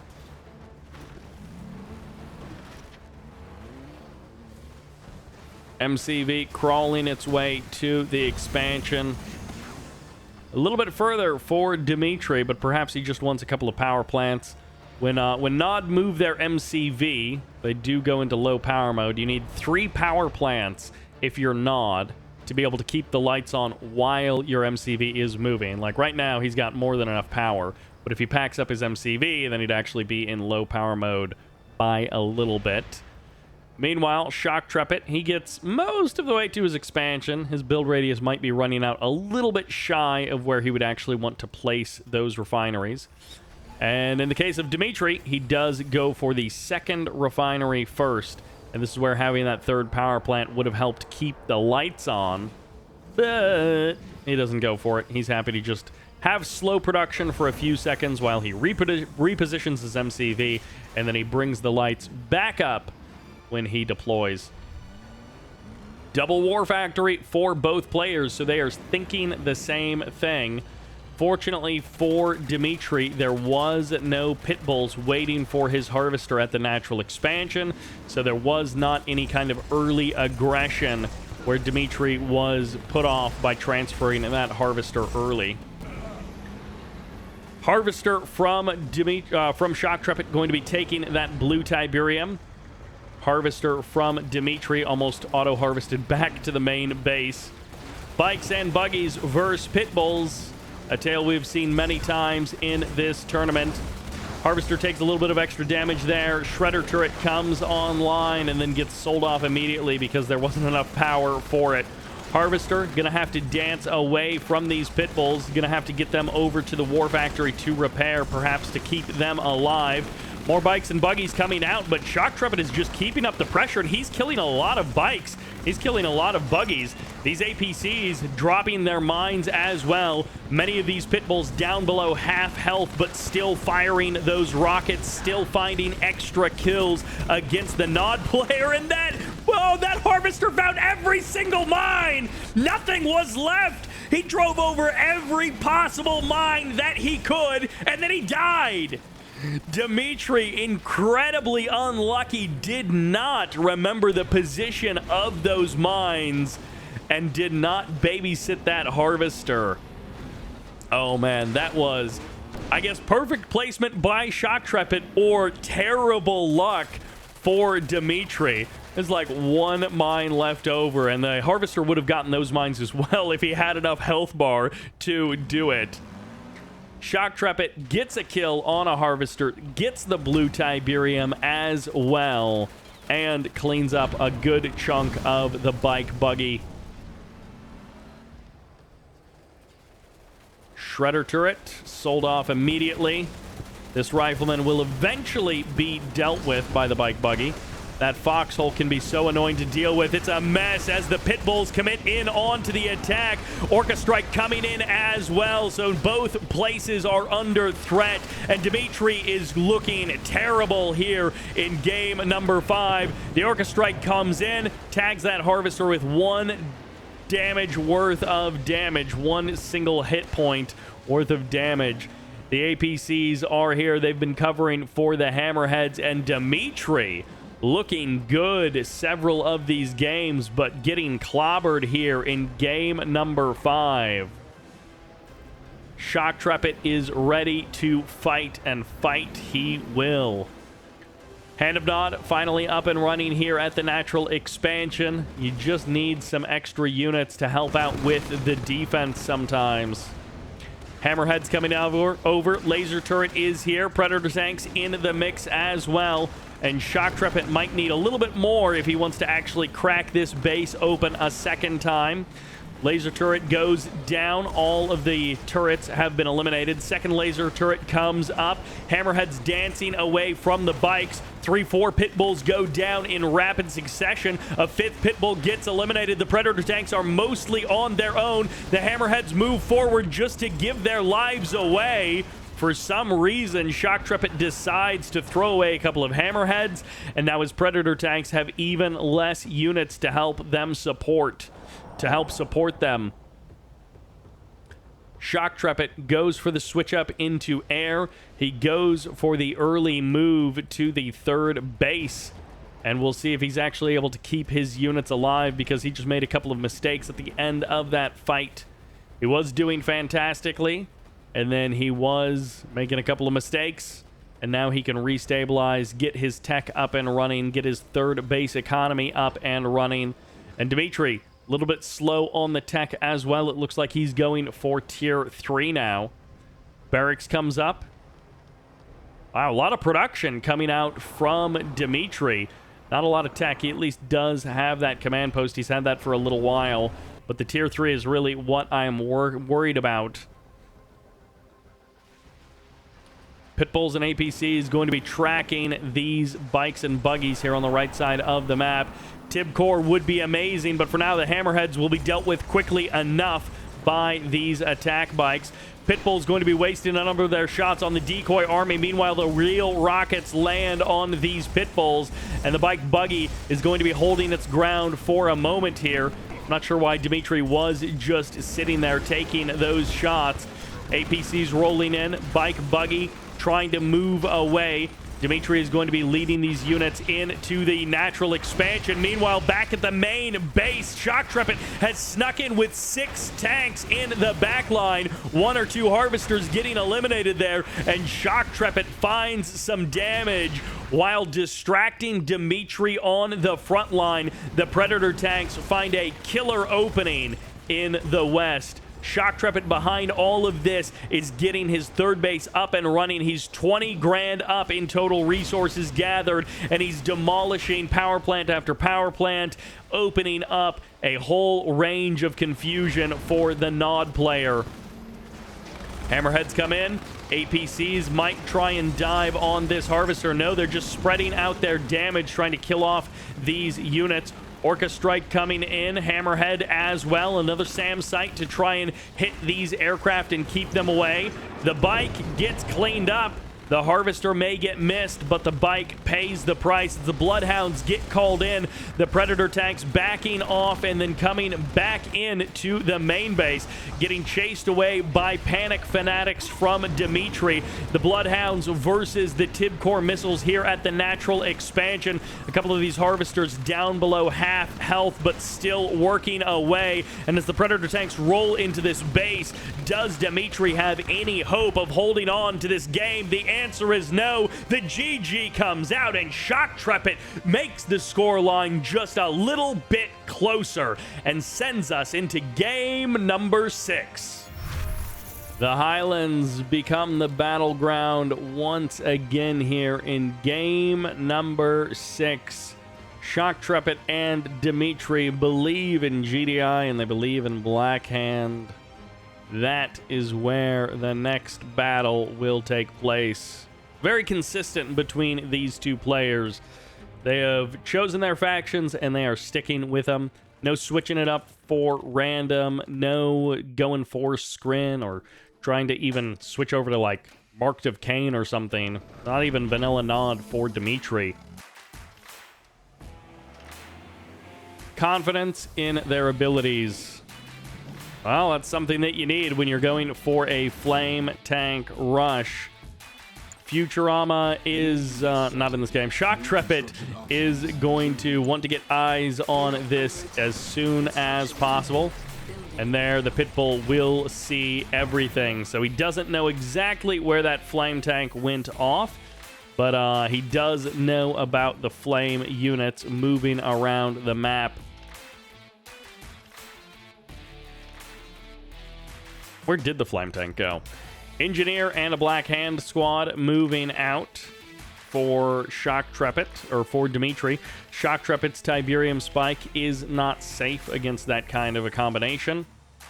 Pitbulls are here.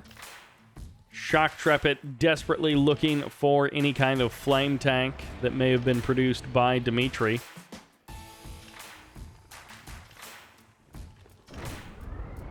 Oh, and he's going to drop off the Black Hand squad to kill the other Tiberium Spikes. So 3 Tiberium Spikes for Dimitri. 0 Tiberium Spikes for Shock Trepid. And I guess Dimitri just didn't go for a flame tank? I keep looking on the minimap, expecting to see a little dot moving around, but I think he kind of faked him out. It's a Reckoner with a Black Hand squad. And that's basically it. MCV making its way down to the natural expansion. Shock Trepid is like, all right, well, if you're going to fake me out, I'm just going to hit you with some real pressure. And that is going to be Pitbulls going for the harass. Predator tank moves out. Bikes will respond to the Pitbulls, but of course, it's going to be hard with the Pitbulls already there and the bikes coming out one by one. Second War Factory is up and running. Blue Tiberium is being stolen by Shock Trepid. Dimitri goes for his own second War Factory. His Reckoner still back at home, waiting for an opportunity to potentially cross the map. There is an opportunity for a potential for Shock Trepid to miss the second wave of this Reckoner. And so he was ready for it the first time. He had eyes on it. He was thinking about it. And now if Shock Trepid isn't paying close attention, this Reckoner might just find a way into his base, and it still has a Black Hand squad inside of it. He can still burn down a war factory, burn down a refinery. There's not a lot here on the front line. This Pitbull needs to get a lot of shots very, very quickly on this Reckoner. The Reckoner deploys way early, actually. He's not in range of anything, apparently. The Harvester will end up going down regardless, and the Black Hand Squad will be able to get this Predator tank. And I guess this Reckoner is just anchoring this attack bike army, absorbing a lot of shots from those Pitbulls. Dive on the blue Tiberium Harvester. Shock Trepid trying to go a little bit greedy, but he'll get caught as that Harvester goes down, and this Reckoner inches away from burning down a war factory, and instead will just try to burn down a main battle tank. Pitbulls going down. Pitbulls getting routed on the wrong side of the buildings means instant death, and now there just are no Pitbulls left. Dimitri, he may not have gotten the flame kills that he wanted, but his bikes will find the kills versus Shock Trepid and rocket Dimitri into the top 3 of this tournament. April Strike will conclude with Dimitri, Futurama, and Lumos fighting it out for the grand prize, fighting it out for the win on April Strike. A big thanks to the sponsors for putting up the cash for this tournament. Thank you to Reminder for sending me these replays. Thank you to the players for playing. Dimitri and Shock Trepid being extremely entertaining between the two of them. Thank you all very much for watching, and this is Sybert signing out.